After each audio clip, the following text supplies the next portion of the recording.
नमस्कार। आज हम डीकोड करने वाले हैं हाई परफॉर्मिंग थंबनेल्स के पीछे का सीक्रेट। मतलब आखिर ऐसा क्या होता है कुछ थंबनेल्स में कि उन पर क्लिक किए बिना रहा ही नहीं जाता। चलिए पता लगाते हैं।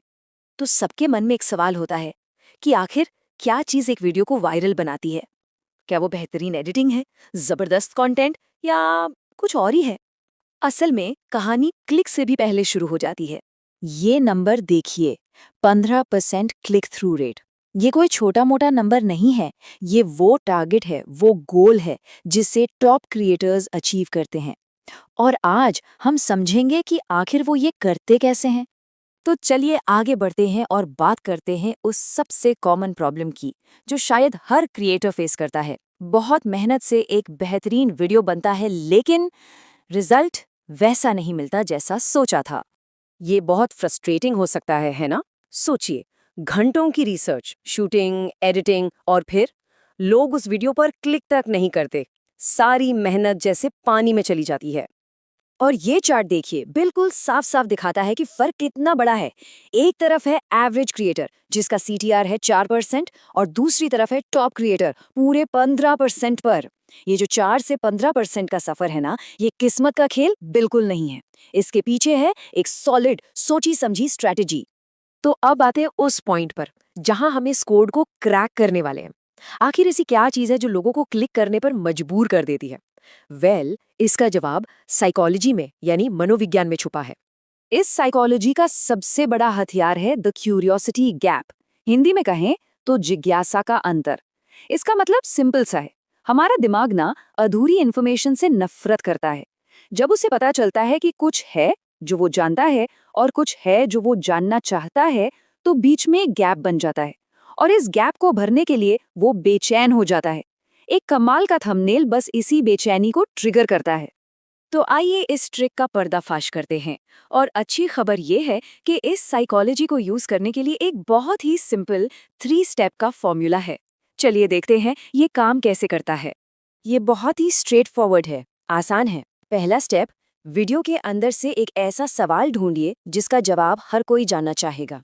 दूसरा, एक ऐसी इमेज यूज करनी है जो जवाब की तरफ बस एक हल्का सा इशारा करे, हिंट दे लेकिन जवाब ना बताए। और तीसरा, थंबनेल पर ऐसा टेक्स्ट लिखना है जो उस सवाल को और भी पावरफुल और भी मजबूत बना दे।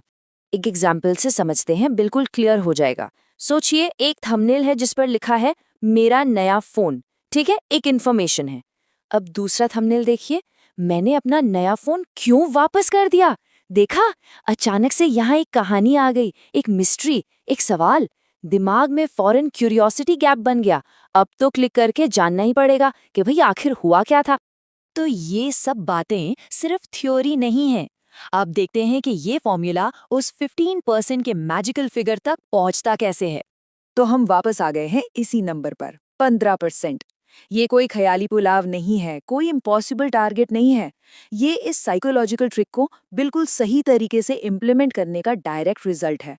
जब लोगों की क्यूरियोसिटी को सही तरह से जगाया जाता है ना, तो ऐसे ही रिजल्ट्स रियलिटी बन जाते हैं। ये कोट इस पूरी बात को बहुत अच्छे से समझाता है। जब कोई थंबनेल एक ऐसा सवाल खड़ा करता है जिसका जवाब दिमाग बेसब्री से जानना चाहता है, तो क्लिक एक चुनाव नहीं बल्कि एक सहज क्रिया बन जाता है। मतलब, इसका मतलब ये है कि लोगों को सोचने का मौका ही नहीं मिलता। उनके अंदर जानने की इच्छा इतनी इतनी स्ट्रांग हो जाती है कि क्लिक करना एक चॉइस नहीं रहता, एक नेचुरल रिएक्शन, एक इम्पल्स बन जाता है। चलिए अब फटाफट सब चीजों को समराइज कर लेते हैं ताकि इन आइडियाज को अगली वीडियो में फौरन इस्तेमाल किया जा सके। तो 3 अहम बातें हैं जो याद रखनी है। नंबर 1, हमेशा हमेशा क्यूरियोसिटी गैप क्रिएट करने के बारे में सोचना है। नंबर 2, वो सिंपल सा 3 स्टेप फॉर्मूला यूज करना है, सवाल, इशारा और मजबूती। और नंबर 3, उस 15% सीटीआर को अपना गोल बनाना है। तो ये सीक्रेट ट्रिक, ये फॉर्मूला अब सबके पास है। अब सवाल बस ये है कि इस नॉलेज का इस्तेमाल करके अगले थंबनेल से ऐसा कौन सा सवाल पूछा जाएगा जिसका जवाब पाने के लिए लोग क्लिक करने से खुद को रोक ही ना पाएं।